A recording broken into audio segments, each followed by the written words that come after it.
During the season of COVID, all of us have learned to adapt and fall back on Plan B, even sometimes Plan C or Plan D.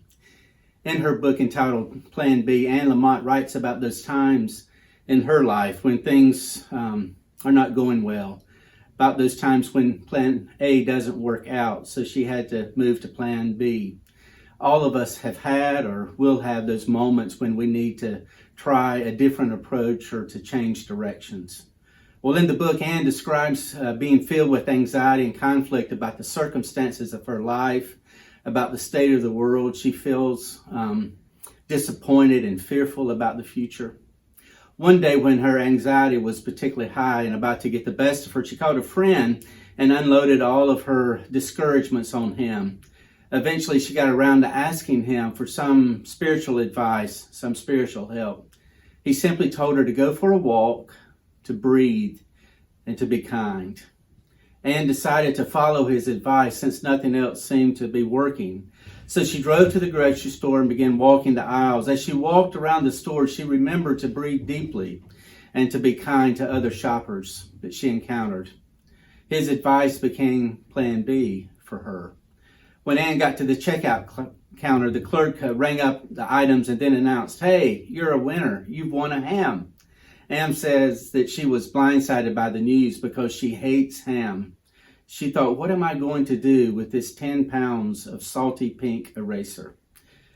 But she was supposed to be kind, so she acted excited about the good fortune. As she was pushing her cart out of the store across the parking lot, she was distracted by what had just happened, and she crashed into a car that was slowly moving by. When she looked into the car, she noticed that it was the face of an old friend who was the driver, a friend that she hadn't seen in quite a while. Well, the friend rolled down the window, and Anne asked her how she was, and the friend burst into tears.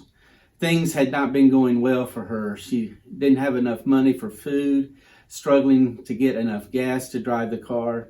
Anne reached into her purse and took some money and put it into the woman's hand. And this made her friend cry even harder. And then Anne thought, hey, do your kids like ham? And the woman replied, oh, we love it. So Anne reached into the shopping cart and gave her the ham. Anne said the woman received the ham like it was a gift straight from God. And then she lovingly placed it on the seat beside her as if she was going to buckle it in. Anne left the parking lot with her spirits lifted. She discovered Plan B had worked.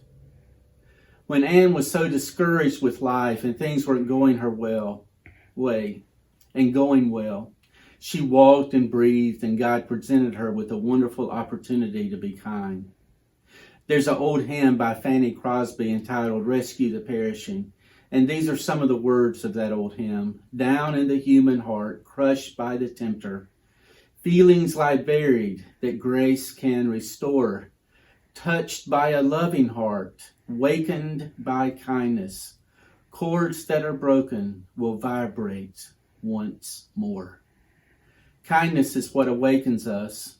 This is what Anne Lamott discovered. The lady who received the ham was touched by Anne's kindness, and in return, Anne was touched by her friend's deep appreciation for the gift of the ham. Kindness is one of those virtues that begets itself. Kindness begets kindness. When we give kindness, we get kindness in return. Which reminds me of a passage that Paul wrote to the Ephesians. Be kind to one another. Have a great week, guys. See you.